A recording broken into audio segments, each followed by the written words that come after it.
Bismillahirrahmanirrahim. Kemudian dalam jurumiyah itu setelah bab kalam kemudian mengupas tentang bab i'rab. Yang selanjutnya adalah ulasan tentang kedudukan. Ya, kedudukan itu ada yang kedudukannya adalah rofa, ada yang kedudukannya nasab, ada yang kedudukannya jer. Gitu. Kalau yang kedudukannya jazm itu ngikut pada yang kedudukannya rofa dalam segi pembahasan.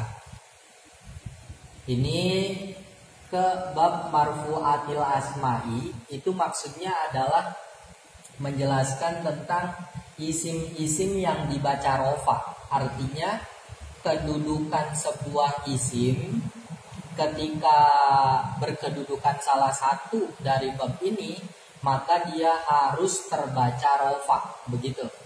Dan sebenarnya ini bukan cuma sekedar isim, fi'il juga masuk, cuman hanya dalam tema yang kecil gitu, yakni dalam bab badal.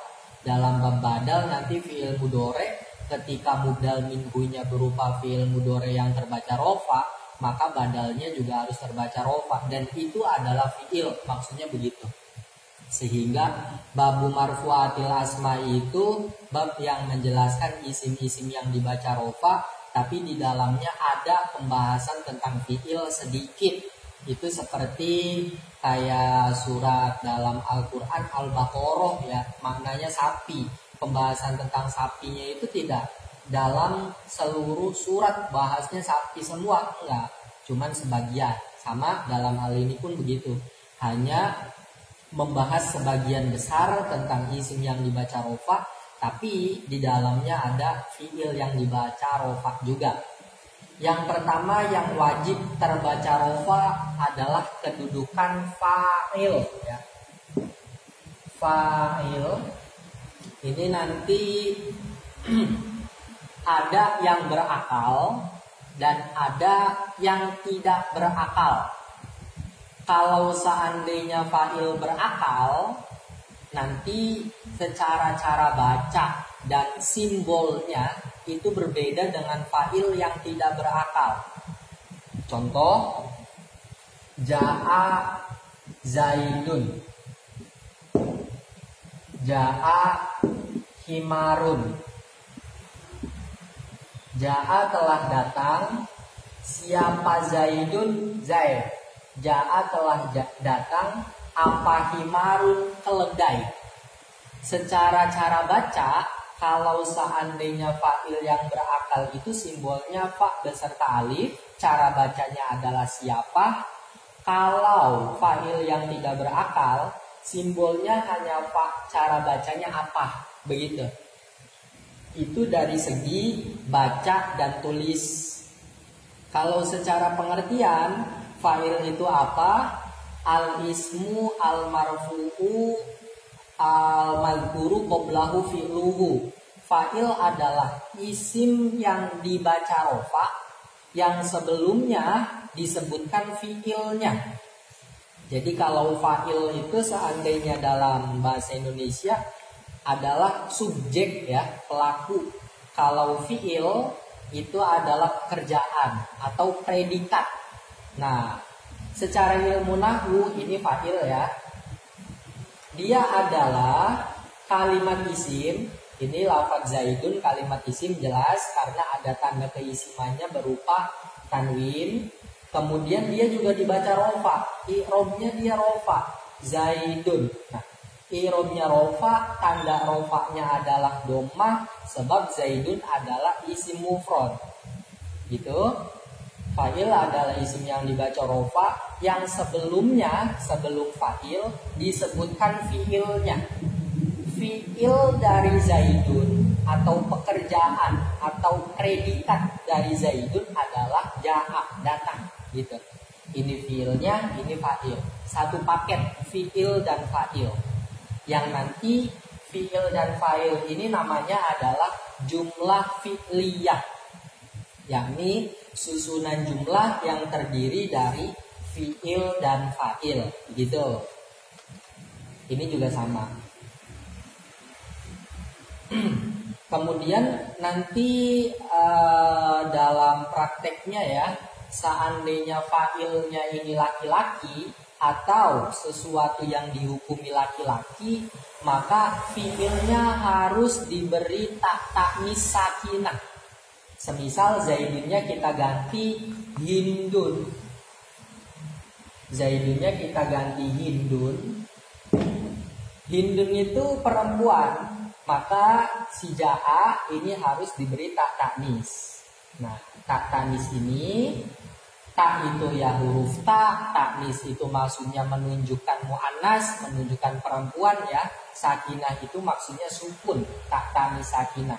Ini kalau seandainya fa'ilnya adalah perempuan, fa'ilnya adalah mu'annas, maka fi'ilnya pun harus diberi taknis, gitu.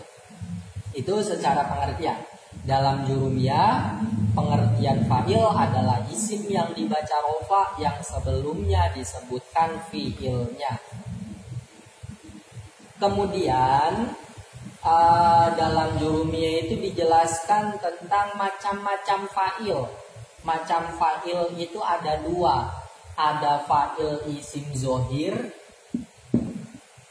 ada fa'il isim domir. Kalau fa'il isim zohir itu ketika kita bahasa Indonesia kan adalah sebuah kata yang memang spesifik pada seseorang gitu. Semisal Zaidun atau kursiyun, kemudian kitabun, itu namanya isim zohir. Tapi kalau isim domir bisa kita istilahkan sebagai kata ganti ya. Kata ganti, isim domir itu kata ganti. Nanti isim domir wakeknya atau bentuknya itu ada domir takallum, ada domir khitab, ada domir ghaib. Kalau domir takallum itu nanti kita bahasakan saya atau kami ya. Kalau saya itu berarti yang berbicara adalah satu orang. Kalau kami yang berbicara adalah dua orang atau lebih, atau satu orang yang mengagungkan dirinya sendiri, itu kami nanti bahasanya. Ini takallum atau orang pertama bicara. Kemudian kalau takallum ini berarti ana dan nahnu ya, bentuk bahasa Arabnya.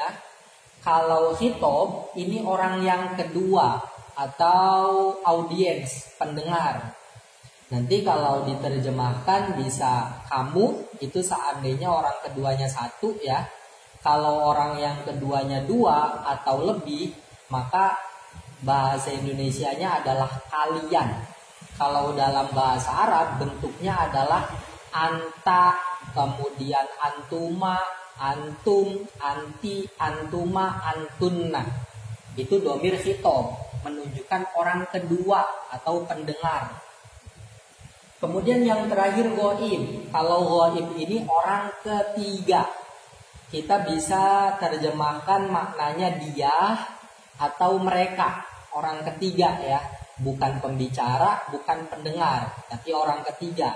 Nanti dalam bahasa Arab ada bentuknya itu adalah huwa huma hum hiya huma hunna. Itu adalah bentuk domir yang ghaib gitu.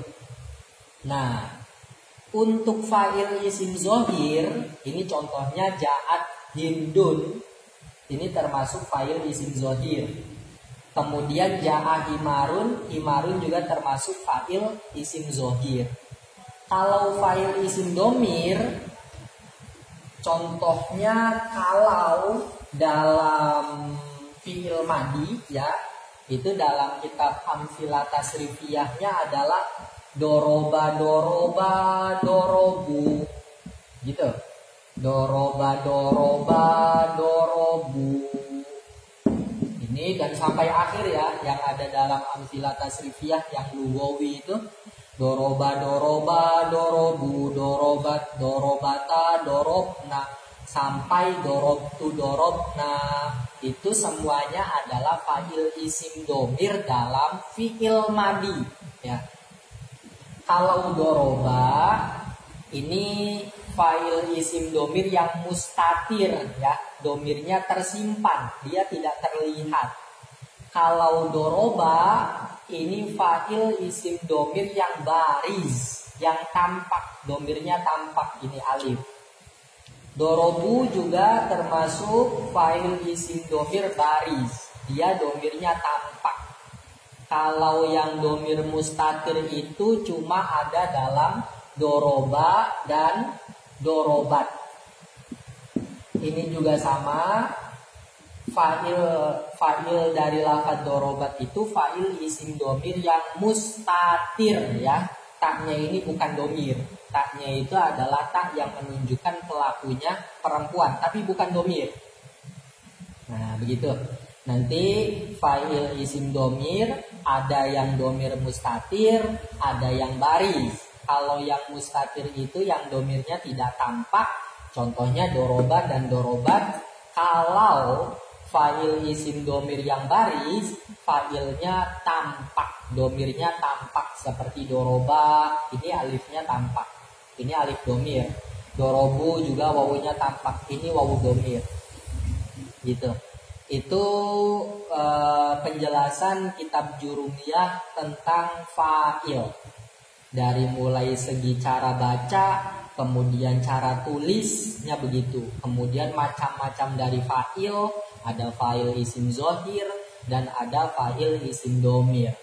Ini bagian isim yang wajib dibaca rofa. Yang pertama ya adalah fa'il.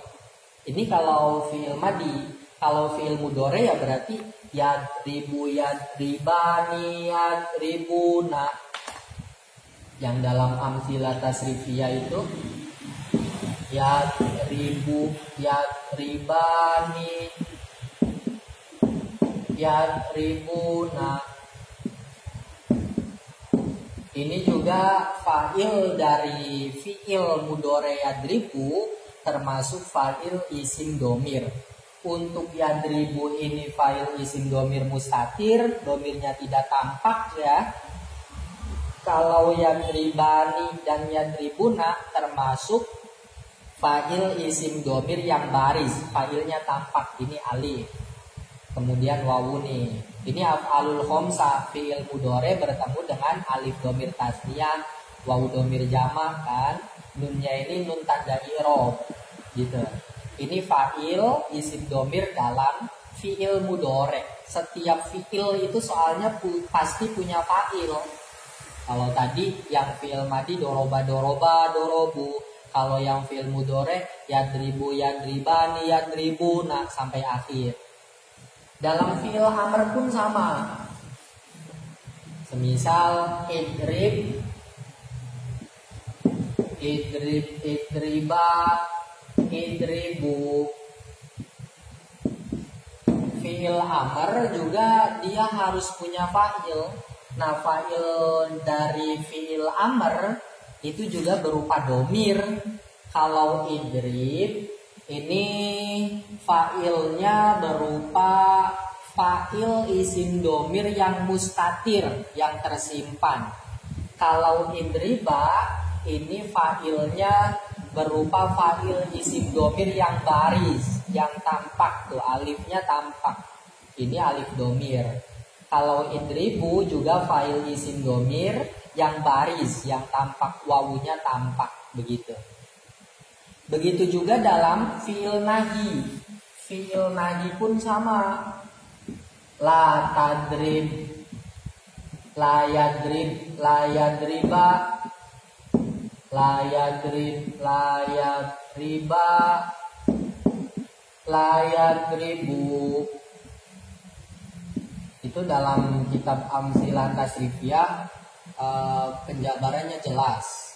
La yadrib ini adalah fi'il nahi. Setiap fi'il nahi pasti punya fa'il. Nah fa'il dari contoh ini la yadrib, la yadriba, la yadribu adalah fa'il isim domir.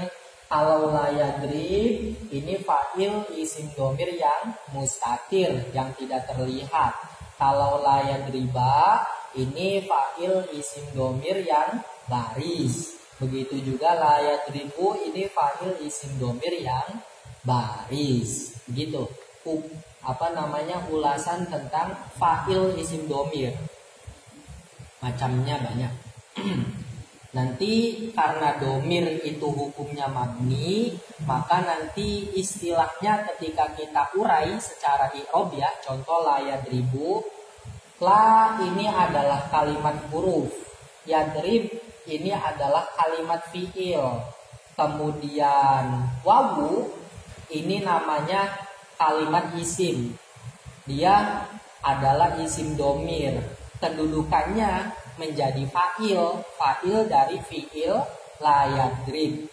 Hukum dari wawu dalam la yadribu ini adalah mabni karena dia adalah isim domir. Semua isim domir hukumnya adalah mabni, gitu. Udah ya, ini tentang fa'il. Bagian pertama dari isim yang dibaca rofa. Kemudian yang selanjutnya adalah naibul fa'il. Naibul fa'il artinya pengganti fa'il ya, atau bahasa lain dari naibul fa'il adalah maf'ul alladzi lam yusamma fa'iluhu. Maf'ul yang fa'ilnya tidak disebutkan atau dibuang. Jadi kalau seandainya kita ilustrasikan itu begini, contoh ya. Doroba Zaidun Amron, semisal Doroba telah memukul siapa Zaidun Zaid, Amron terhadap Amr. Zaidun kedudukannya menjadi fa'il, Amron kedudukannya menjadi maf'ul. Kemudian Zaidun selaku fa'il kita buang. Dibuang, bukan disimpan, tapi dibuang. Sehingga yang tersisa hanyalah fi'il dengan maf'ul bih. Yang namanya fi'il itu sangat butuh terhadap yang namanya fa'il. Karena dua hal ini, fi'il dan fa'il, adalah dua elemen yang tidak bisa terpisahkan. Tapi ternyata dalam kasus ini si fa'ilnya dibuang. Sehingga maf'ul bi ini diposisikan menempati posisinya fa'il yang telah dibuang. Dan karena maf'ul bi ini i'rabnya nasab, tapi karena dia diposisikan di tempat fa'il yang i'rabnya rofa, maka dia pun ikut beri'rab rofa. Sehingga jadinya adalah amrun. I'rabnya amron ini setelah menggantikan Zaidun sebagai fa'il yang dibuang menjadi amrun. Dan kedudukannya bukan menjadi maf'ul bih lagi, tapi menjadi naibul fa'il, menjadi pengganti fa'il, atau menjadi maf'ul alladzi lam yusamma fa'iluhu, nama lainnya. Maf'ul yang fa'ilnya dibuang atau tidak disebutkan. Gitu ya. Dan nanti simbolnya naibul fa'il itu seandainya dia berakal, pakainya adalah nun fa. Gitu. Seandainya tidak berakal, maka simbolnya adalah nun fa tanpa alif. Seandainya berakal, nun fa alif. Seandainya tidak berakal, hanya nun fa. Dan nanti yang namanya naibul fa'il untuk membedakan dengan fa'il, maksudnya untuk membedakan fi'ilnya fa'il dengan fi'ilnya pengganti fa'il adalah seandainya fi'ilnya fi'il mudhore, maka huruf awal dibaca dhammah, huruf sebelum akhir dibaca kasroh. Sehingga doroba setelah fa'ilnya dibuang dan maf'ul bih menempati posisi fa'il, si dorobanya dibaca duriba. Ini kalau fi'il madi. Kalau seandainya fi'il mudhore, maka huruf awal dibaca dhammah, huruf sebelum akhir dibaca fathah. Contoh yadribu. Yadribu ya. seandainya dibentuk fa'ilnya dibuang dan maf'ul bihnya menempati posisi fa'il, maka dia dibacanya yudrobu. Ini secara bentuk kalimatnya begitu. Setelah dibentuk fi'il yang memiliki naibul fa'il, secara makna pun berbeda. Kalau seandainya fi'il yang setelahnya ada fa'il, kita artikan doroba semisal memukul. Tapi seandainya setelahnya itu berbentuk naibul fa'il, maknanya berubah menjadi dipukul. Ada makna di-nya. Sehingga ini bisa dijadikan pembeda antara fa'il dengan naibul fa'il. Kalau fa'il itu fi'ilnya maknanya tanpa ada di, tapi kalau naibul fa'il maknanya ada di-nya gitu. Duriba dipukul siapa amrun amr. Yudrobu dipukul siapa apa kalbun. Misal apa kalbun asu. Nah ini kalbun ini tidak berakal, sehingga nanti kita simbolnya nun dengan fa tanpa alif, dan cara bacanya adalah apa. Tapi seandainya naibul fa'il ini berakal, maka cara bacanya siapa dan simbolnya adalah nun fa. Gitu. Itu ilustrasi atau perjalanan maf'ul bih, kemudian dia berganti menjadi naibul fa'il atau maf'ul alladzi lam yusamma fa'iluhu. Pengertiannya itu ya, kalau maf'ul alladzi lam yusamma fa'iluhu, al ismu al marfu'u alladzi lam yuzkar ma'ahu fa'iluhu. yakni isim ini amrun ya. Ini untuk membuktikan bahwa amrun kedudukannya naibul fa'il ya. Amrun isim dibaca rofa ya, tanda rofanya doma sebab amrun isim mufrad kan begitu. Kemudian ini maf'ul ini atau isim yang dibaca rofa ini dia tidak disebutkan besertaan dengan dia fa'ilnya atau pelakunya. Kan kalau seandainya kita kontekstualisasikan ke fakta kan berarti Amr adalah orang yang dipukul. Berarti Amr ini adalah objek. Lalu pelakunya siapa? Atau fa'ilnya siapa? Nah itu dibuang fa'ilnya. Sehingga Amrun ini namanya adalah naibul fa'il. Naibul fa'il pun macamnya ada dua. Ada naibul fa'il isim zohir, ada naibul fa'il isim domir. Sama persis dengan fa'il. Kalau duriba amrun, amrun ini berarti contoh naibul isim zohir.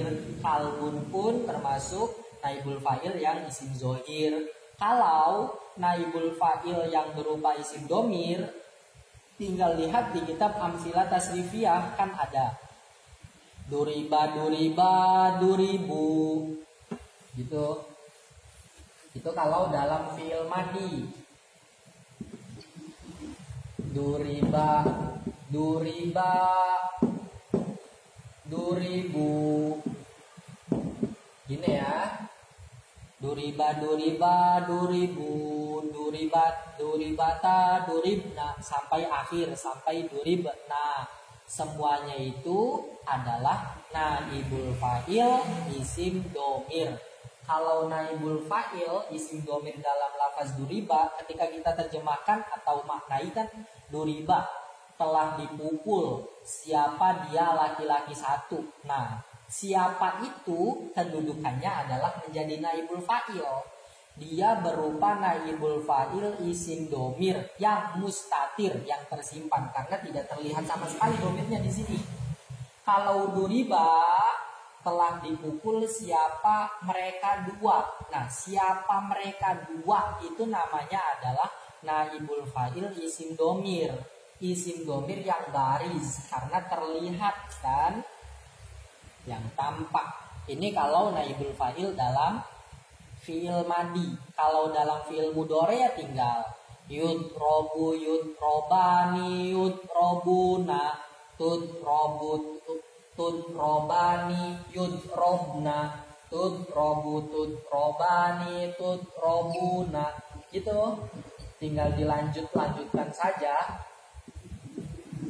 Yudrobu, yudrobani, yudrobuna, dan seterusnya. Kalau yudrobu kan maknanya akan atau sedang dipukul siapa dia laki-laki satu. Nah, siapa dia laki-laki satu itu kedudukannya adalah menjadi naibul fa'il. Naibul fa'il berupa isim domir. Isim domir yang mustatir, yang tersimpan karena tidak terlihat di sini, tidak tampak. Untuk yudrobani telah akan atau sedang dipukul siapa mereka laki-laki dua. Siapa mereka laki-laki dua yang diambilkan dari maknanya alif domir ini, namanya adalah naibul fa'il. Naibul fa'il isim domir yang baris karena terlihat alifnya. Domirnya terlihat alif kan. Kalau nun ini nun tanda i'rab, sebab yudrobani itu kan bagian dari af'alul khomsah, fi'il mudhari yang kemasukan alif domir tasniyah dan seterusnya. Kemudian kalau dalam fi'il amr itu tidak ada ya segot naibul fa'il, kedudukan naibul fa'il setelah fi'il amr itu tidak ada. Kalau dalam fi'il nahi itu ada, naibul fa'ilnya ada. La yudrob ya contohnya. La yudrob, la yudrob, la yudrobani, la yudrobuna, la yudrob, la yudrobani, kan gini. La yudrob ini artinya kan jangan dipukul siapa dia laki-laki satu. Siapa dia laki-laki satu kedudukannya adalah naibul fa'il. Naibul fa'il berupa isim domir. Isim domir yang mustatir, yang tersimpan karena tidak terlihat domirnya. Kemudian kalau la yudrobani, maknanya kan jangan dipukul siapa mereka laki-laki dua. Siapa mereka laki-laki dua kedudukannya adalah menjadi naibul fa'il. Naibul fa'il ini berupa naibul fa'il isim domir yang baris. Makna siapa mereka laki-laki dua itu diambilkan dari alif ini, namanya alif domir tasniyah.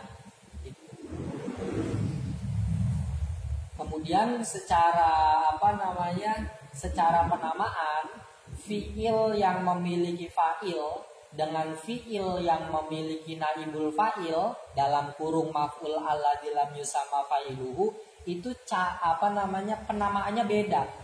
Kalau fi'il yang beserta dengan fa'il namanya adalah fi'il mabni fa'il atau fi'il mabni ma'lum. Kalau seandainya fi'il yang beserta dengan naibul fa'il namanya adalah fi'il mabni maf'ul atau mabni majhul. Kenapa? Contoh ya, dalam lafaz doroba Zaidun. Doroba telah memukul siapa Zaidun Zaid. Ini kedudukannya menjadi fa'il. Fi'ilnya namanya adalah mabni fa'il atau mabni maklum. Kenapa dinamai mabni fa'il? Karena setelah fi'il ini terdapat fa'il, begitu. Dinamai mabni maklum, maklum itu kan artinya diketahui. Karena pelaku pekerjaan ini diketahui gitu. Tidak dibuang gitu. Pelaku pekerjaannya tidak dibuang. Sehingga diketahui. Tapi kalau seandainya fi'il yang setelahnya berupa naibul fa'il, maka namanya adalah mabni maf'ul atau mabni majhul. Contohnya seperti duriba Zaidun. Duriba telah dipukul siapa Zaidun Zaid. Ini kedudukannya menjadi naibul fa'il, i'rabnya rofa, tanda rofanya dhammah sebab dia isim mufrad. Nah, duriba ini fi'ilnya naibul fa'il. Dia namanya adalah fi'il mabni maf'ul atau fi'il mabni majhul. Kenapa dinamai mabni maf'ul? karena lafaz yang setelahnya yakni lafaz Zaidun secara makna adalah maf'ul. Secara makna dia adalah objek, begitu. Duriba Zaidun, Zaid dipukul, berarti Zaid adalah objek. Dia adalah maf'ul dari pekerjaan pemukulan. Kenapa dinamai mabni majhul? Karena pelaku pemukulannya tidak disebutkan. Pelaku pemukulannya dibuang, tidak diketahui. Majhul itu kan artinya tidak diketahui. Itu secara penamaan dari fiilnya. Ya, itu tentang naibul fa'il. Secara pengertian, naibul fa'il adalah isim yang dibaca rofa, yang fa'ilnya tidak disebutkan besertaan dengan dia. Naibul fa'il itu aslinya adalah maf'ul, begitu. Dan fa'ilnya tidak disebutkan besertaan dengan dia. Dan naibul fa'il pun pembagiannya ada dua ya. Macamnya ada naibul fa'il isim zohir dan ada naibul fa'il isim domir, gitu. Sama persis.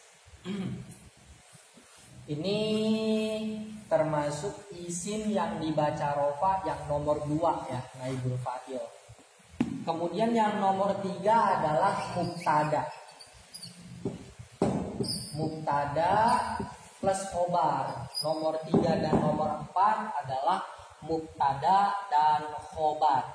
Secara pengertian, mubtada itu adalah isim yang dibaca rofa yang kosong dari amil-amil lafzi, gitu. Pengertian mubtada adalah isim yang dibaca rofa yang kosong dari amil-amil lafzi. Contoh, Zaidun qaimun. Zaidun bermula Zaid, qaimun adalah orang yang berdiri. Zaidun kedudukannya menjadi mubtada. Kita sesuaikan dengan pengertian mubtada, isim yang dibaca rofa ya. Zaidun itu isim, dia juga dibaca rofa, irobnya rofa kan, tandanya doma sebab Zaidun adalah isim mufrad. Kemudian lafadz Zaidun ini kosong dari amil-amil lafzi, kosong dari lafaz-lafaz yang mempengaruhi dia secara i'rob yang terlihat, gitu. Nanti dalam pembahasan kitab lain, di kitab awamil itu ya, jelas seluruh amil jumlahnya ada 100. Dan dari 100 ini terbagi menjadi 2. Ada amil lafzi, ada amil maknawi.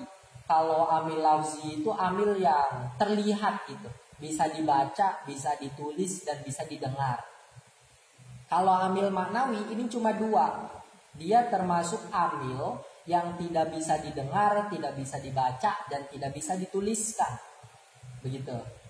Amil maknawi itu cuma ada 2. Yang pertama adalah amil maknawi ibtida ya, itu amil yang masuk pada mubtada. Yang kedua adalah amil maknawi tajarub, itu yang masuk pada fi'il mudhari. Entah itu fi'il mudhari yang tidak beserta alif dhamir tasniyah dan kawan-kawan, atau fi'il mudhari yang beserta alif dhamir tasniyah dan kawan-kawan dalam kurung af'alul khamsah. Itu namanya adalah amil maknawi tajarub. Nah, intinya Zaidun itu isim yang dibaca rofa yang dia kosong dari amil-amil lafzi. Kemudian amil yang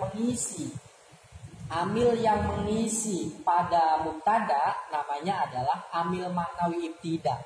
Yang membuat mubtada teri'robi rofa namanya adalah amil maknawi ibtida. Itu secara pengertian begitu. Dan kalau mubtada itu simbolnya begini ya, mim. Secara cara baca dia cara bacanya adalah bermula. Zaidun bermula Zaid, gitu. Kemudian qaimun kedudukannya menjadi khobar. Khobar secara pengertian dalam jurumnya adalah al-ismu al-marfu'u al-musnadu ilaihi, yakni isim yang dibaca rofa yang disandarkan pada mubtada. Qaimun itu isim, jelas. Kemudian irobnya rofa, jelas. Ini tandanya doma sebab dia isim mufrad. Kemudian qaimun disandarkan pada mubtada. maksudnya qaimun itu kan predikat atau sebuah pekerjaan gitu.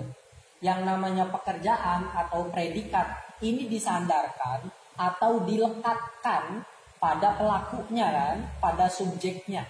Sehingga yang namanya khobar ya begitu, isim yang dibaca rofa yang disandarkan pada mubtada.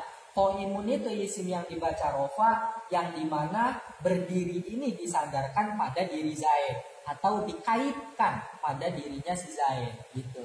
Pekerjaan berdirinya itu diletakkan pada Zaid. Itu pengertian khobar. Secara simbol, khobar itu memakai kho begini. Nanti cara bacanya bisa itu, bisa adalah. Zaidun bermula Zaid itu qaimun, orang yang berdiri. Atau Zaidun bermula Zaid, qaimun adalah orang yang berdiri. Gitu. Udah, itu secara pengertian dari mubtada dan khobar. Kemudian mubtada itu macamnya ada dua. Ada mubtada isim zohir, ya. Ada mubtada isim domir. Kalau mubtada isim zohir, ya seperti fa'il isim zohir dan seperti naibul fa'il isim zohir, bukan kata ganti gitu maksudnya. Sehingga lafaz Zaidun ini termasuk mubtada isim zohir sebab dia bukan kata ganti. Tapi kalau mubtada isim domir itu merupakan kata ganti. Saya, kami, kalian, kamu, dia, mereka.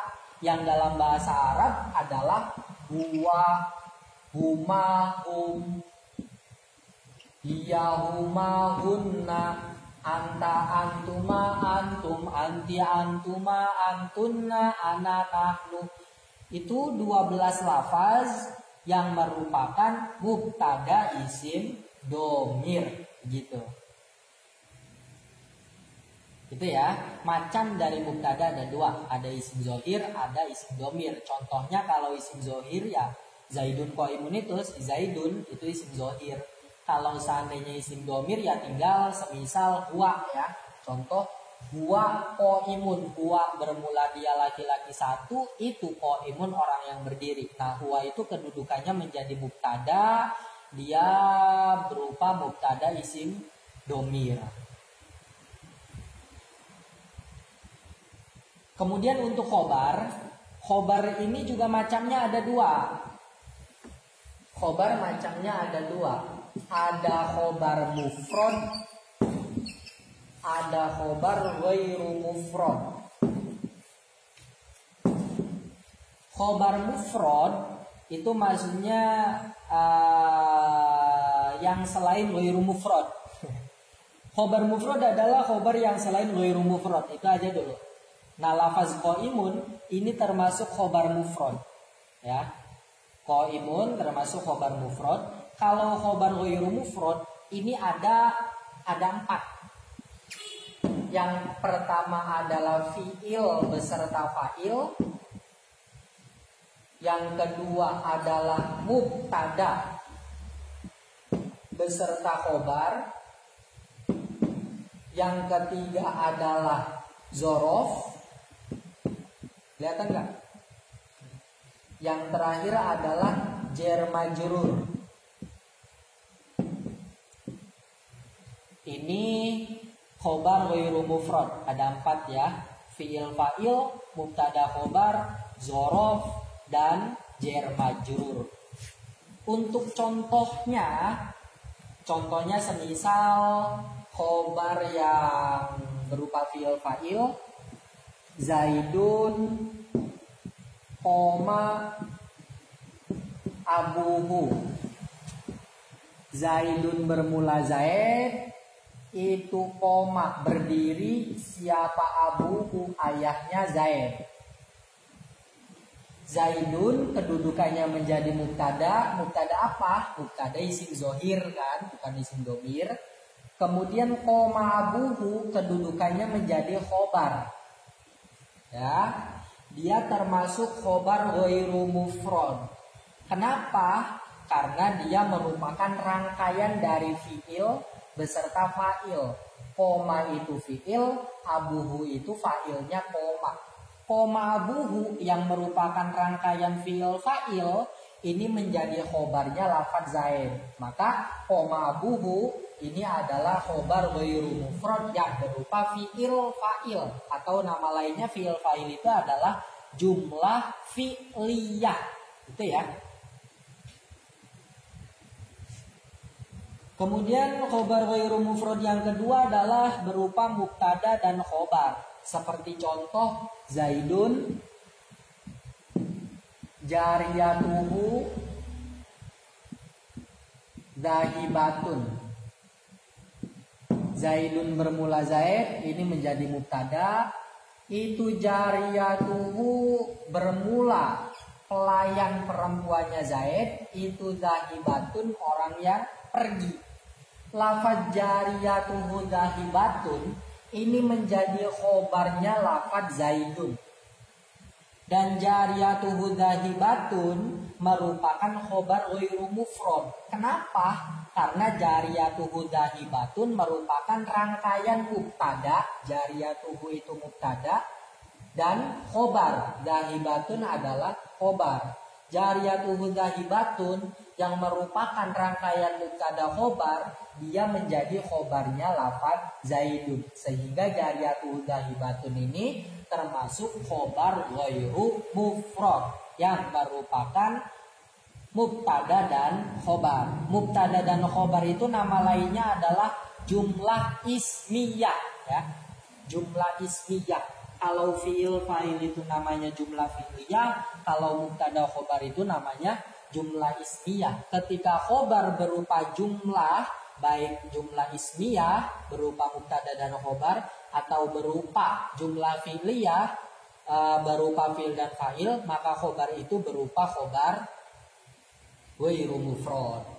Dan dalam khobar ghairu mufrad yang berupa jumlah, entah jumlah fi'liyah atau jumlah fi'liyah, harus menyertakan domir yang kembali kepada mubtada.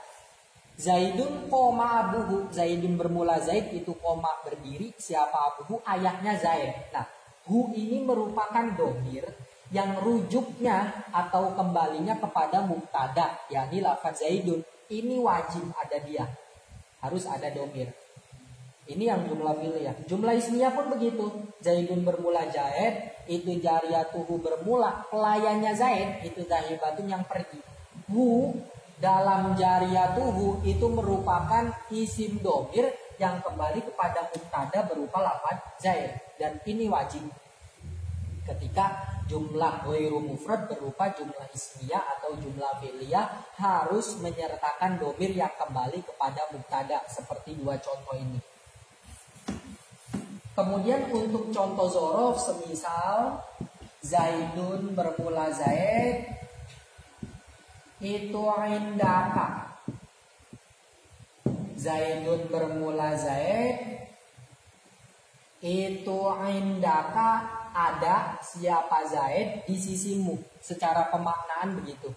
Zaidun bermula Zaid itu indaka, ada siapa Zaid di sisimu. Indaka ini merupakan zorof ya. Zorof. Dia menjadi khobar. Berarti dia merupakan khobar ghairu mufrad. Dan seperti yang populer diketahui bahwa ketika khobarnya berupa zorof atau berupa jar majrur, maka harus mengira-ngirakan lafaz kainun atau istaqarra.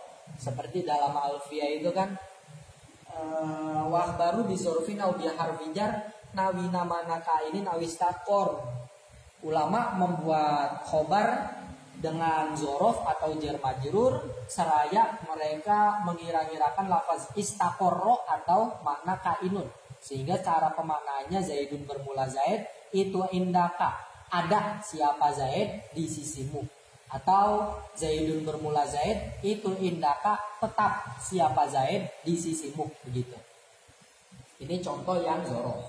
Untuk contoh yang jar majrur, Zaidun bermula Zaid itu fidari. Zaidun bermula Zaid itu fidari dalam rumah. Lafaz fidari ini merupakan jar majrur. Fi-nya ini adalah jar atau huruf jar ya. Kemudian ad-dari ini majrur, lafaz yang dijarkan oleh huruf jar.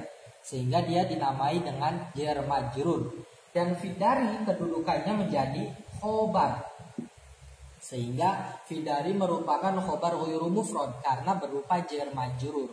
Dan cara pemanaannya Zaidun bermula Zaid itu fidari, ada atau tetap siapa Zaid dalam rumah. Begitu. Dan ini dalam teori nahwu zorof dan jar majrur itu dinamai dengan syibeh jumlah atau lafaz yang menyerupai jumlah. Kalau jumlah itu kan ada jumlah ismiyah, yakni terdiri dari mubtada dan khobar, ada jumlah fi'liyah yang terdiri dari fi'il dan fa'il. Ada lagi zorof dan jar majrur, itu namanya adalah syibeh jumlah atau lafaz yang menyerupai jumlah. Ini pengertian dari mubtada dan khobar beserta macam-macam dari mubtada dan khobar. Khobar ada dua ya, ada mufrad, ada ghairu mufrad. Kalau ghairu mufrad ada 4 ini, yang selain ghairu mufrad itu adalah khobar mufrad. Tinggal disesuaikan saja. Capek. Kemudian apalagi? Ini ya, yang selanjutnya dalam jurumiyah itu temanya adalah amil nawasih atau amil-amil yang masuk pada mubtada dan khobar. Amil-amil yang masuk pada mubtada dan khobar. Namanya itu adalah amil nawasih. Artinya perusak. Nawasih itu artinya para perusak. Karena amil-amil ini merusak susunan mubtada dan khobar.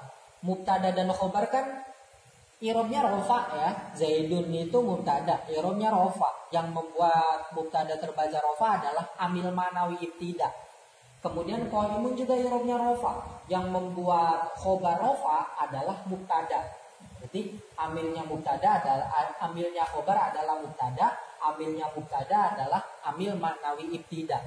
Nah kemudian setelah susunan mubtada khobar kemasukan amil nawasih, maka rusak.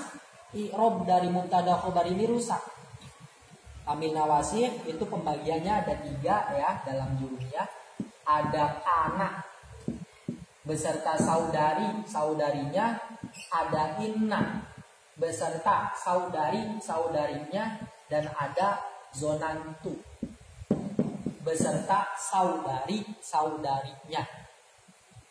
3 kelompok ini memiliki fungsi yang berbeda, memiliki pengamalan yang berbeda. Ingat ya, lafaz yang merubah i'rab, lafaz lain namanya adalah amil. Lafaz yang i'rabnya dirubah itu namanya adalah makmul. Sehingga kana, inna, dan zonantu beserta saudari-saudari mereka itu namanya adalah amil. Kemudian susunan mubtada khobar namanya makmul. Karena mubtada khobar ini menjadi objek lafaz yang akan diubah i'rabnya oleh kana beserta saudari-saudarinya. Kalau kana dan saudari-saudarinya, pengamalannya adalah merofakan isimnya yang asalnya mubtada dan menasobkan khobarnya yang asalnya adalah khobar ya. Nih, lebih jelasnya susunan mubtada khobar ya, Zaidun qaimun. Kemudian kemasukan kana atau saudari-saudari kana yang lain. Kana ada, siapa Zaidun Zaid itu qaiman,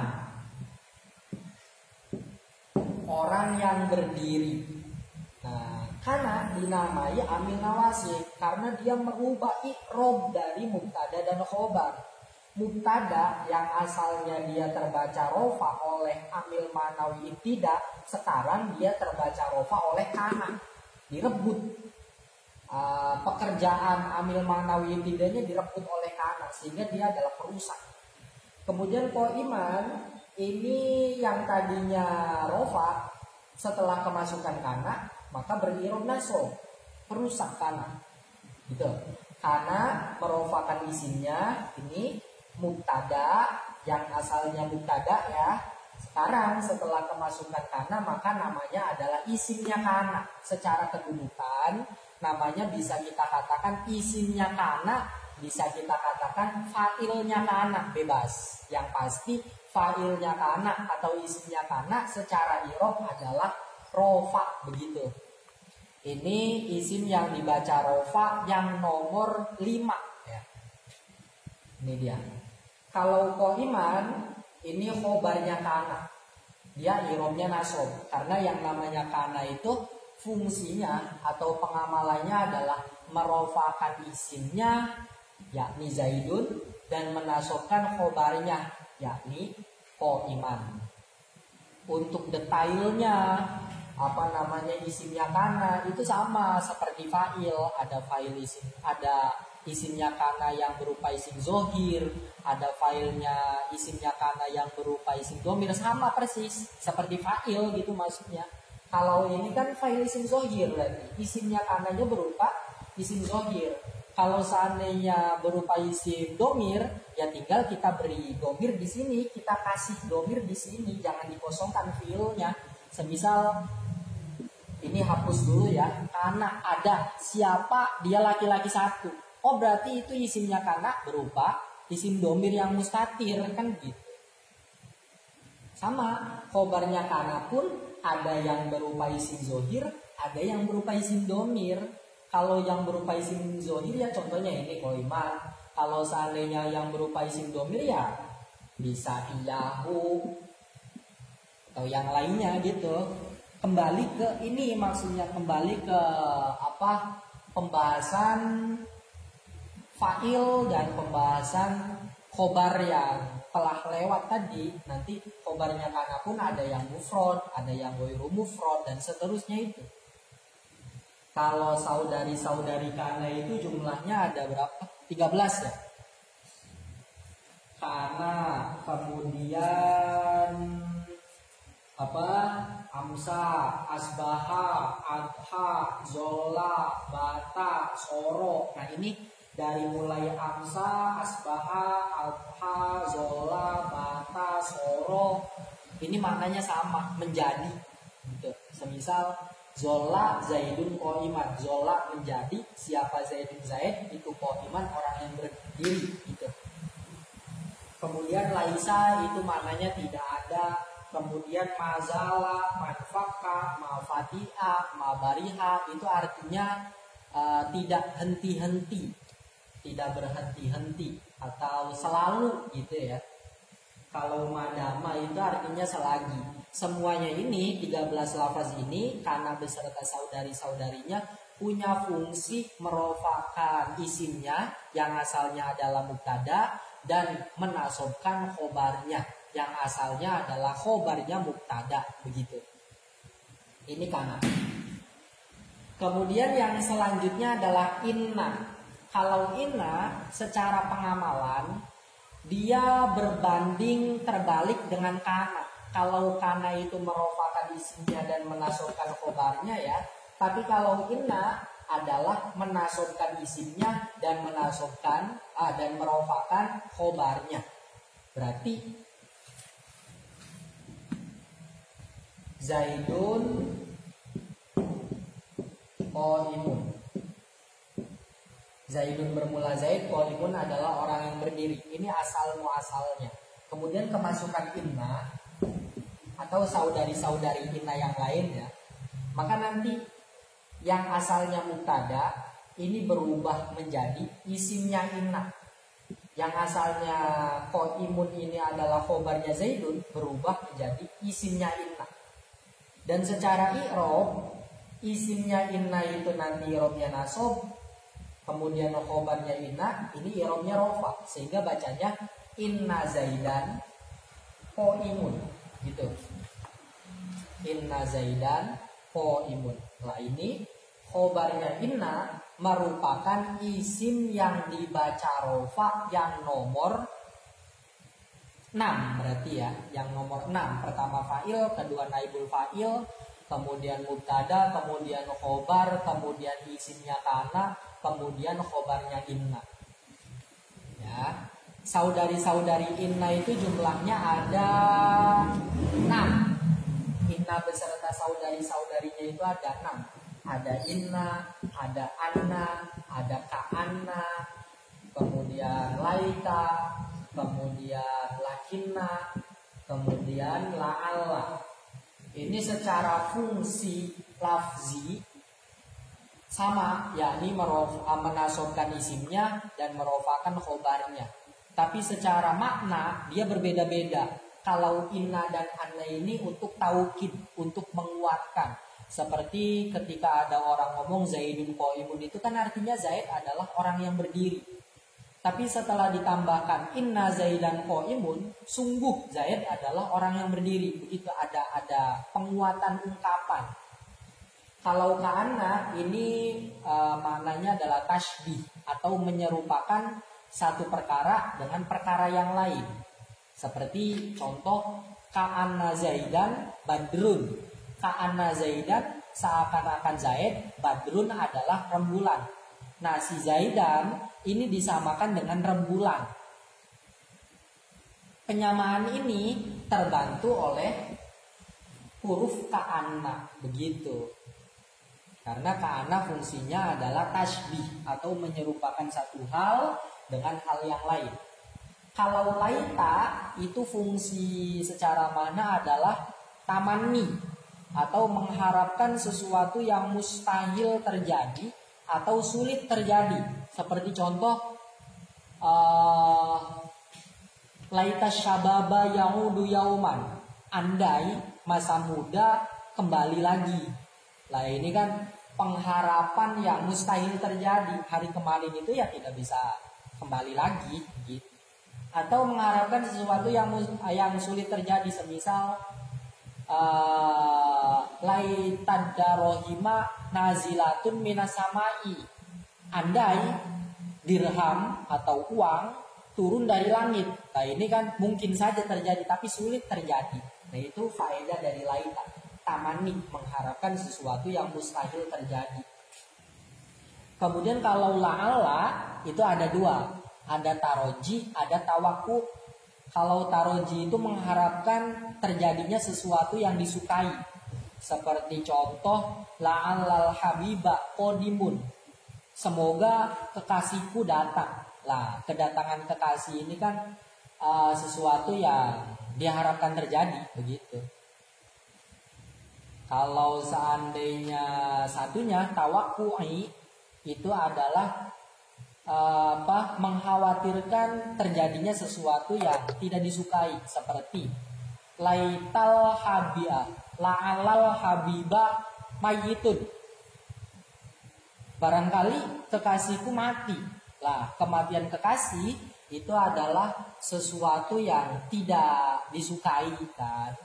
Maka faedah la'ala adalah tawakkuf. Kemudian yang terakhir lakinna itu adalah istidrok.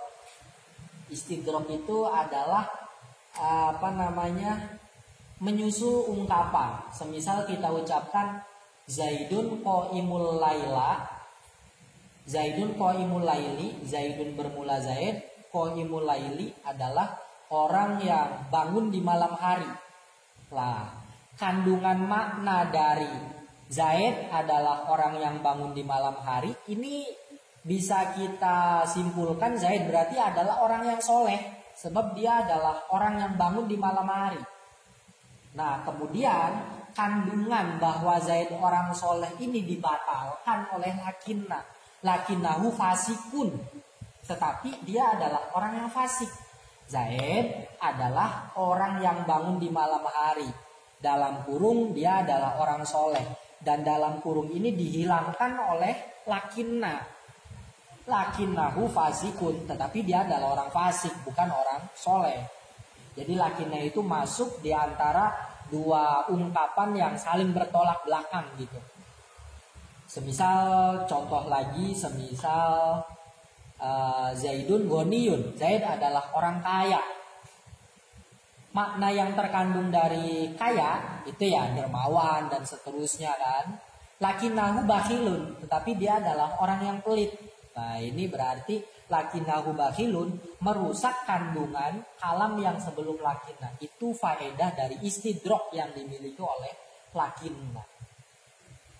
Nah itu inna dan saudari-saudarinya fungsinya adalah menasobkan isimnya dan merofakan khobarnya. Sehingga khobarnya inna ini termasuk isim yang wajib dibaca rofa yang urutan ke-6. Kemudian yang terakhir, amil nawasi adalah zonantu.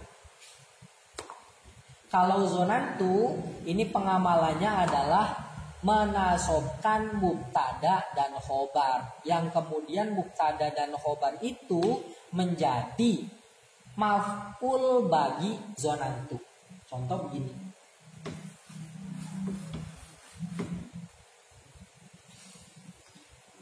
Zaidun qaimun. Zaidun bermula Zaid, qaimun adalah orang yang berdiri. Ketika kemasukan zonantu atau saudari-saudari zonantu yang lain, maka ini menjadi maf'ul yang pertama dari zonantu, ini menjadi maf'ul yang kedua dari zonantu. Karena kedudukannya menjadi maf'ul ya, maka secara i'rab pun berubah. Zonantu Zaidan qaiman. Zonantu menduga siapa aku Zaidan terhadap Zaid, ini menjadi maf'ul pertama. Qaiman akan orang yang berdiri, ini menjadi maf'ul yang kedua dari lafaz zonantu. Gitu. Jadi zonantu punya misi menasobkan mubtada dan khobar, yang kemudian mubtada ini dijadikan maf'ul pertama dari zonantu dan khobar dijadikan maf'ul kedua dari zonantu. Saudari-saudari zonantu itu ada 10 ya. Zonantu, hasibtu, khiltu, za'amtu, ro'aitu, alimtu, wajadtu, ittakhadtu, ja'altu, dan sami'tu. Itu ada 10. Ada yang maknanya yakin, ada yang maknanya menduga, ada af'alur rujhan, ada af'alul yakin. Nanti pembahasannya di kitab yang lebih luas. Intinya semuanya zonantu dan saudari-saudarinya punya misi yang sama, yakni menasobkan mubtada dan khobar, yang kemudian mubtada dijadikan maf'ul pertama dari zonantu dan qaiman atau khobarnya ini dijadikan maf'ul yang kedua dari zonantu. Sebenarnya kalau dibahas zonantu dalam bab marfu'atul asma itu kurang ini ya, kurang mengena, kurang pas. Sebab marfu'atul asma itu yang membahas tentang isim-isim yang dibaca rofa. Tapi zonantu ikut dibahas di sini karena memang dia punya kaitan dengan kana dan inna. Kaitannya apa? Mereka sama-sama amil nawasih, sama-sama amil yang merusak susunan mubtada dan khobar. Udah dulu.